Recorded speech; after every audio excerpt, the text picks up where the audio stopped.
Hello viewers! This video is about the day trip destination Wolfsburg. The car city in Lower Saxony has more to offer than just Volkswagen. Wolfsburg was built in 1938 as part of the National Socialist City Foundations to house workers for the Volkswagen factory.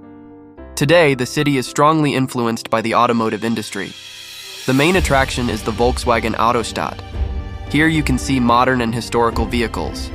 Worth seeing are especially the Sighthouse with the history of the Volkswagen Beetle and the exhibition in the Kunden Center with current models. With the car or bus tower, you have a great view over the AutoStadt. In addition to the AutoStadt, it is also worth visiting the Wolfsburg Art Museum with its collection of modern art and the beautiful glass pavilion. There are also regular exhibitions in Wolfsburg Castle. In the pedestrian zone of the city center, you can discover beautiful squares, fountains, and stores. Near Wolfsburg is also the impressive planetarium, where exciting shows about the universe are shown. For a day trip to Wolfsburg, I recommend arriving by train and then exploring the local sites by bus or on foot. Plan a full day in the AutoStadt, and in the evening, you can dine comfortably in a restaurant before heading back home. Don't forget to hit that like button, subscribe for more unique travel adventures, and as always, keep exploring. I hope I was able to whet your appetite for a trip to Wolfsburg. Have fun.